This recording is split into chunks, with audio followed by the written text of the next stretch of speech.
Welcome everybody to the Kim Barrett Show. I am your host, Kim Barrett, and on today's episode we have the lovely Miss Laura. Now, she has a specialty in helping you get happy. And what are the habits that you need to instill to get there? And in this episode, if you're someone who's ever thought, maybe I could be happier, maybe there is more for me out there, maybe you're a little bit confused about what you want out of life, you have to listen to this episode. We dive into all of that and more, and we go off a couple of, eccentric tangents as well, where we dive into a few different things like, hey, when did people start being not happy? If that's how they're born, who knows? You have to listen to the episode to find out.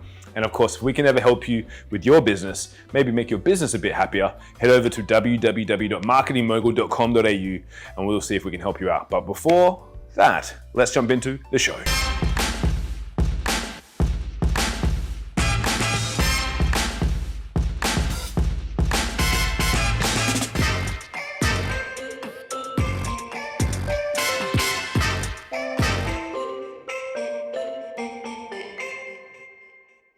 Laura, thank you so much for joining us today. Really appreciate you making the time. Heck yeah. I'm really excited to chat with you. Thank you for the invitation. My pleasure. Great to have you here. Now, I always like to start the podcast with the same question, which is, Laura, if I met you at a party and we were chatting and I said, Laura, what is it that you actually do? What is your go-to answer? Well, first of all, if you met me at a party, you would be the person that is drawn to the cat that's at the party, because that's usually where I am. Yeah, no, I'm not the one by the punch bowl. What I do is I help people to find liberty, personal liberty. The journey of happiness is more complicated than it needs to be, and I'm on a mission to set people free. I love that. So when you say liberty, like, what does that mean to you? And is it different for everyone, or do you have a definition that you believe kind of encapsulates the whole thing?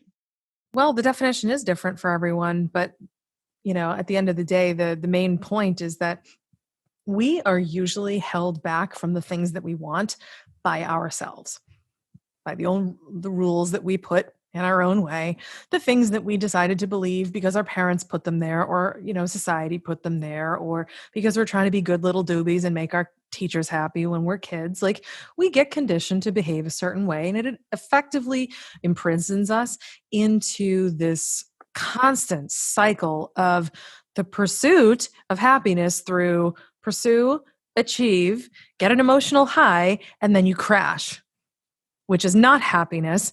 And that's the cycle I'm looking to help people break. So apart from, obviously, as you mentioned there is the conditioning that you get ever since you're a little kid, throughout really everyone's entire lives. Like, how else, this might sound weird, but how else do you see people not achieving their happiness? Like, what other things are they doing that are causing them to not feel that happiness? I mean, it's a lot of stuff that we do to ourselves without even realizing it. Like, so my book is called The 6 Habits, and well, a lot of the stuff we do that leads us away from happiness is the opposite of the 6 habits. Like, the 6 habits are kindness, acceptance, gratitude, presence, goodness, and intention. The opposite of those things. You're unkind and you're a big fat jerk to yourself, or you refuse to accept who you are and you constantly have imposter syndrome and you're cool with it, or you're just taking life for granted, or you're distracted as all hell. You're allowing loads of toxic energy and you're just a big ball of, distracted energy. You don't know what you want or how to get it. Who could be happy under such conditions? Like, you're just basically sitting in your own pile of filth and you're like, oh, I'm so happy. Said nobody ever. It's not how it works. So I've got to assume, and this is an assumption, I could be wrong, but what was it for you that tipped you off? Because if we've all been conditioned, where did you just come out, you were born as a being and beam of light and happiness, or did you have the same problems that we all have? And then what was the breaking point for you that kind of tipped you over to finding this personal liberty, to finding, and really unlocking these 6 habits? Wouldn't it be hysterical if I was actually born as just a beam of light? You would have heard about me 40 years ago. Attention, universe. The second coming is here. Her name is Laura. No, that is so not what happened. No, I am a mere mortal that grew up on food stamps because my poor dad is disabled, is all of it. I have ADHD. I was bullied as a kid. I am a domestic abuse survivor. I had bankruptcy in my 20s. I've been through it. I've been through all the things. And a lot of those things, they make you tough. It's like, oh, I can do this. And, you can't pick on me. I'm tough. I can overcome. Right. And you end up building up this personal constitution of like, screw you, watch me, I can build it. Right. And you're just like, you want to show them. And I kind of did that. And a lot of years were spent chasing happiness, living in the cycle, because I thought that's what would make me feel good inside. Every time I won an award, it felt good for a little bit. Anytime I got something really expensive and cool, it felt good for a little bit. But then I was left to chase the next high. So the pivotal time for me is when an extraordinary career achievement felt no better than an ordinary Wednesday. And I was like, something's wrong here. I should be really pumped.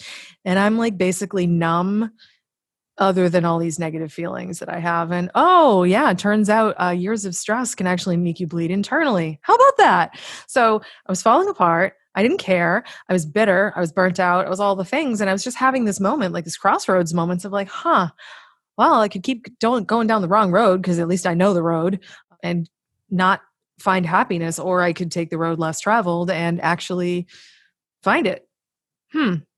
Well, I know what that road looks like and it sucks. So I think I'm going to choose the different one and see what happens. And when I chose that path, I had to really just own the fact that I had no idea what happiness was. I wouldn't know it if it bit me in the butt.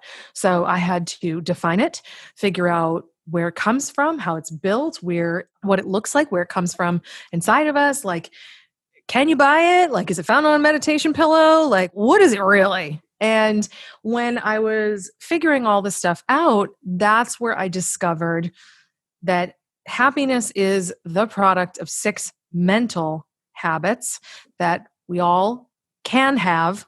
We're all born with, but we get away from. And when we really adopt these mental habits and get them back in our lives, happiness is not even something we need to try for anymore. It just shows up. It's easy. So, and this might be a little bit like more of an esoterical type question, if that's even a word, esoteric question.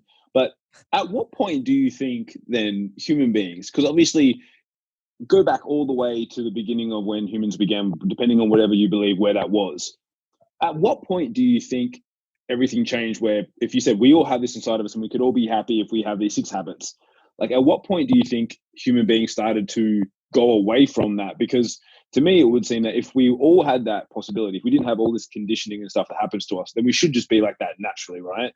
Like, and this might be a really random question, but just popped into my head. Like, where do you think where did that originate random, then? And I like deep, so it's good. Ask me a good esoteric question as much as you like. So I think when, humanity first started to control other things, we started to control because we wanted things to go our way from a place of ego. And, we want to control from a place of fear. Like, oh, I don't want these things happening to me, so I will seek to actually control everything around me, control my spouse, control my children, whatever. And a lot of it comes through the way we are raised in the home, but also in society. So to kind of sort of answer your question, this is like kind of taking a left here.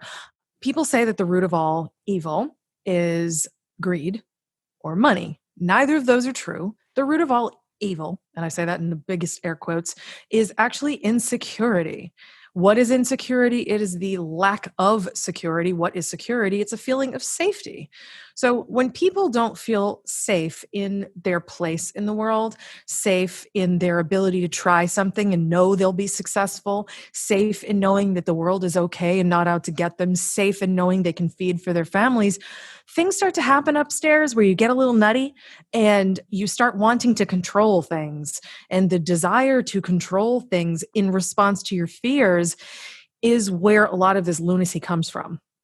So ultimately, we are responsible for ourselves, but I'll give you even a perfect example to just prove how we are actually born with all 6 of these habits.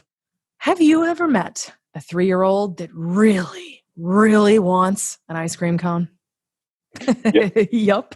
Okay. So if you think about the 6 habits, right? The first habit is kindness. Kindness would say, I know I can get this. I believe in myself. It's not even a question. Of course I can get this ice cream. So the little 3-year-old asks for it without question. They're not going to be like, oh, should I ask? Should I not ask? They're like, Mommy, I want the ice cream, right? Acceptance. They believe they're worthy of it. Doesn't even occur to them like, oh, I don't know. Will this make me fat? They don't care. Okay, gratitude, they get that sticky ice cream cone in their grubby little mittens. They're like, yeah, this is the best thing ever. The world melts away. They're present with it. They're like, yeah, ice cream. Mommy, you're talking, go away. Ice cream. They're, the goodness is the ice cream itself. And when the habit of intention, my friend, you try saying no to that short little person, you're going to see intention. You're going to be like, wow, you're insistent. So we're all born with all of these, okay? And it's such a cute little example. I remember being the 3-year-old that wanted the ice cream, for the record. But when you want something and you're just enthusiastic and you believe in yourself and it doesn't even occur to you to be self-conscious or insecure or any of this other crap, that's the way we should be as adults. But we're conditioned because we want to make our parents happy. Be quiet, mommy's talking. Or make our teachers happy. Don't speak until spoken to, or only, do this, or make sure that you fall in line. When we live to please others, even when we're doing it supposedly to please ourselves, we are essentially giving away our own joy. And we're trained to do that as little kids, and we don't know any better. We don't know what we're giving away. It's not our fault that we lost these habits. It's not at all. But if you're listening to this and you're realizing, oh crap, I lost some of the habits, guess what? It is now your invitation to do something about it. And if you don't, that is your responsibility. If you're like, nah, it's cool. I think I'm just going to still take life for granted and be a miserable wiener. Okay, that's your choice. I don't recommend it. So if someone's listening to this and they're going, yeah, but Laura, I've got, I'm 25, I'm 30, I'm 35, I'm 40, I'm 50, whatever age, I have all of this shit that's been built up since I was 3 years old when I got told not to have the ice cream till now. Can I really alleviate that? Yeah. So for anyone if they go, cool, that's their first thought. What's the very first step? If they're listening to this and go, maybe I am, I'm not being as happy as I could be, and I know that, and I have that awareness, what's step 1? So there's 4 steps. I'm going to outline them for you. They're not difficult. They might be a difficult journey to execute them, but they're not complicated. The first one is learn about the habits, which is either listen to the podcast or, grab the book, download the book, whatever you got to do to get the information. Step 1 is get the damn information, because you are never going to play a piano without the music or without a lesson. You have to have instructions. Okay? So this is for all you men listening. Yes, you need to read the instructions on the box. Otherwise, you're not going to play the DVD. So step 2 is you need to take a good, long, hard look at who you are today. The habits that have brought you to the person you are in this exact moment when you were listening to these words are what have built your life. And if your life is shit, or if it's beautiful, or half shit, half beautiful, it's all good. And you can make it whatever you want starting today. But you have to begin with, number 1, know the information. Number 2, self-inventory, self-awareness. It's like the 12-step program. You have to first admit you have a problem. You can't fix anything unless you actually look at it and be like, oh, that isn't actually working in my favor. No, it's not. So you have to own that. Step 3 is deciding what you want instead. It's so powerful when we're like, I'm actually really mean to myself. I've been denying myself ice cream and all this stuff for years. And all it's ever done is make me hate food and just get fat anyway. That's not working. No, it's not. What would you like instead? I'd like to have a good relationship with food and not hate myself when I have ice cream. Okay, that's a good thing to want. I've done that, by the way. It's a great thing. I have ice cream and I don't get fat because I don't have a weird relationship with food anymore. The final step is to actually master the habits. And how do you do that? You have to practice the ideal expression of each of the habits now. When it feels weird, when it feels icky, you have to be kind to yourself consciously. not unconsciously, because a habit is unconscious. And if you do something consciously enough, you will eventually do it by habit, right? Like some point in life, think about scrolling through social media. At one point, that was new. At one point, flossing was new. At one point, like coffee was new. You had to consciously choose these things. And over time, the repetition of doing it consciously is what built the unconscious habit of the action that you no longer think about, right? But these are mental habits. These are things you don't see, so they're easier to lose track of, which is why I built that whole 90-day habit mastery program because, yeah, it's tough to keep track of. It's possible, but you have to be conscious of it. And like, for example, the kindness. If you genuinely have been denying yourself ice cream, be like, you're fat, you can't have ice cream, and you're mean to yourself constantly, yeah, you're going to have to be really uncomfortable for a bit where you intentionally tell yourself things like, I deserve ice cream and I like it and it makes me happy. And that's all there is to it. And I'm still a great person, even if I gain 10 pounds, because who cares? Like, this is my wonderful life to live and I shouldn't have it ice cream free because that's not very fun. It's not about ice cream. It's about like our dreams or like, do you want to get married? Do you want to start a business? Do you want to move to an island like I did? Do you want to get divorced? Do you want to have 9 kids? Like, what do you want? It doesn't even matter. Like ice cream is a great example because I've only met like 2 people in my life that don't like ice cream. So they're probably lactose like intolerant. it's more accessible. So it's their own fault, right? They're probably lactose intolerant. So it's really, they probably would like it if they could have it. Yeah, exactly. So yeah, that's the idea. It's just those 4 steps. So for anyone that's listening as well, because I think one of the big things that I've seen in people is that when you go, cool, what do you want? That is a very hard question sometimes for people to answer. Because a lot of the times they lean on, it's like, well, what do I need? Like, it's like, oh, I need this. And it's like, no, I didn't ask what you needed. I asked what you wanted.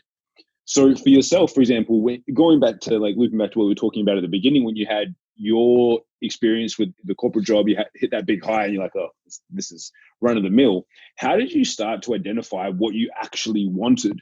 Not what necessarily what society should say that you should want, or that marketing, I would take the blame for that, being a marketer, that we kind of put on we touch on people's desires, wants, needs, and frustrations and fears and things like that. But for yourself, like, what were some of the things that you did to identify and go, cool, like, how did you find out? Because some people, as we mentioned earlier, like if you've had all of that shit on yourself for the last 10, 20, 30, 40, 50, 100 years, whatever it might be, how did you then like put that aside and go, cool, what do I, like, how did you start to elicit what you actually wanted? It's a good question. And the path is going to be different for all of us, but I can tell you the things that I did. In my case, it was a couple things. One, I actually mastered the habits. And the more I mastered the habits, the more I loved myself, the more I realized what I want is not what I was told to want or what I was taught to want. I don't need a fancy schmancy Range Rover. I don't care. And there was tremendous liberty in being able to realize I don't give a shit. I could drive an old beater and still be happy because I actually love myself that much. Why did I want a really fancy car before? To impress other people. Why did I want to impress other people? Because I didn't love myself. But once I love myself, I'm good. Like I could drive a beater and be happy. So falling in love with myself and really caring for myself and respecting myself and actually having a good relationship with me has helped me to realize that my wants are not the things that I was pre-programmed to want. It's not the cyclical, stuff that I described. It's not the stuff, the fancy wardrobe, the glamorous trip, staying in the most bougie hotel room. Like it's not about that for me, right? For someone else, those things might really genuinely make you happy, and there's nothing wrong with that. But the other things that I did is I began to make a very big list of the things I didn't want. And sometimes when you ever look at like a menu, do you have Cheesecake Factory down there? We don't, but probably most of us have watched Big Bang Theory and we've seen the Cheesecake Factory somewhere. Well, anyway, they're kind of widely known to have a menu that resembles something like a novel. They have something like 500 menu items and it's overwhelming. For me, the only way that I can answer the question, what do I want, when I look at a menu that big, and when you look at life, it's equally limitless, it's start with what you don't want. So I'll go through the pages. There's an egg chapter, my friends. There's an egg chapter. I like eggs, but damn, that's a lot. So I'll be like, not in the mood for eggs. Man, not in the mood for beef. Nope, don't want salad. And really not in the mood for cheesecake, ironically. This page looks good. And I narrow it down. And you know what? I don't want these things on that page. but these two look good. Ooh, I don't like the side that goes with that one. That's the one I want. And it's really just a good metaphor for like figuring out like all the things in life. Like, do you not want children? Do you not want a family? Do you not want a spouse? Do you not want a lot of traditional trappings of what people describe love and intimacy as? There's a lot of those. Like, start with what you don't want. Start with the stuff you hate. Like, what makes you uncomfortable? You know what I don't want in my life? I don't want to fight with my husband. That's an easy place to start. So what's the opposite of that? Harmony, getting along, having fun with him. So if I'm struggling to define what I do want, a great place to begin is with what I don't want. That's very, very important for everyone listening. So if you're listening to that, I think that's a great place to start, especially because it can be hard. And especially now because there are so many, marketing messages that people get exposed to every single day. It's sometimes hard to elicit what your own desires are, because it's like, well, I think there was a stat and it was like the marketing message that a normal human being will see today is the same from the beginning of time until like 1960. Is that same amount of marketing messages that were created, people are exposed to every single day now. Something ridiculous like that. So it is really hard, I think, sometimes for people to go. So I love that little tip there for people to be able to do. And now, if anyone that has been listening to this, so we mentioned about mastering those habits as really, one of those first couple of key steps as well, which is really, really important. What else is there? Is there anything else, like a little simple tip or tactic that someone could just start to do on a daily basis to reaffirm those things? Obviously there's, like, as you mentioned, like the whole 6, but is there one little thing that you've gone, like, this is something that's super easy, like even if they haven't got a copy of the book yet, or they're waiting for it to come from Amazon or whatever it might be, that they can start to do every single day? Sure. I mean, there's lots of things you could do every day that really make a difference. I mean, one of the easiest ones would be stopping before bed and just stating what you're grateful for in life. Lots of people do that now, and it's a great place to begin. It's by no means the complete journey, but it will make you feel better. And the thing that I love about gratitude is it is one of the most instantly satisfying and transformative habits. Like, sometimes people get really hung up when it's like kindness and acceptance, that can be a real challenge. But gratitude is accessible. People understand it. We get it. And even if from your limited worldview, if it seems like only 5 things are going right, start with the 5. Like, anybody, even on their darkest day, as long as they push themselves, can start there. So it's tangible. It's widely known. Like, you don't need to see the secret sauce to really understand how to begin with gratitude, because there's already a baseline level of understanding. It's a fine place to begin. I love that. And now, as we get towards the end of our time here together, I always like to ask one question, which is, what's a question that I didn't ask you that I should have? That's good. I usually ask people that. I don't get that question. That's interesting. You actually got me. I would say the difference between actually doing what we want with our lives and not is the willingness to have it be uncomfortable and icky. Like, it just is. I mean, I wouldn't even know how to phrase it as a question. Am I on Jeopardy? Like, how would I phrase this as a question? I think the thing that's really important for people to understand, there's really no prejudice when it comes to this work. You really can begin no matter where you are, rich, poor, married, single, skinny, fat. It doesn't matter. You could even be stubborn. I was. And the thing about all of this is you really can begin where you are. It doesn't matter where you come from. I went through hell. I'm not going to lie about it. I totally went through hell, and it's okay. I still came out on top, and I'm stubborn, and I still came out on top, and I have ADHD, and I still came out on top. This is stuff for normal human beings. And the only reason why I was successful is because I wanted it. And I was unwilling to stop when it got weird. And there were moments when I was trying to learn to be kind to myself, where it felt weird and I felt like a fraud and I felt really lame. Really, am I doing this right now? Yes, Laura, you are, because this is what you need. The discomfort is where the growth is. And I feel like a lot of people spend their lives running away from anything uncomfortable. If this were the only moment in your life where you ever chose to run toward discomfort, this would be your moment of liberty. Following the 4 steps I outlined before, if you can face the discomfort of really knowing yourself, learning something new, accepting a new idea, deciding who you wish to be instead, and doing the icky work of mastering habits that feel very foreign, you will get wherever it is that you want to go. It could be Bali or 20 pounds thinner or married or richer, or it doesn't matter the goal. You will never get there if you don't build a solid foundation within yourself. And unfortunately, the road is paved with discomfort. If you can just swallow that bitter pill, you are unstoppable. That's I think, a pretty fitting way to wrap up the podcast there with that statement. That's amazing. Now, for anyone that's been listening, Laura, and they're like, I really want, like, I've got to find out about these habits now. Where's the best place for them to connect with you online? So there's two places. The book is available as an ebook and a paper book on Amazon. If you want the audiobook or you want to learn about the 90-day habit mastery program, my TED Talk, or working with me one-on-one, or any of the upcoming enterprise products that we're creating for rollout in corporations for the 6 habits, if you go to the6habits.com, THESIX habits.com, you can learn about all of it. Shoot me an email, hang out, join my email news list, ask me for advice. I am 100% there for you always, and I can never have too many friends. Absolutely amazing. So guys, wherever you're watching this or listening to this, just check out the show notes and we'll have all the links to Laura's stuff there for you guys to be able to click through. And now, if you know anyone that maybe they just need a little bit more inspiration so that they can go out there and get a little bit more happiness in their life, please do share this podcast with them. Make sure you share it around, because I think what Laura does is very, very important. And I know that many people in this world could benefit from it as well. And of course, if you really loved it, you could always give us a cheeky subscribe as well. That would make me happy. How I measure my happiness? No, I'm just kidding.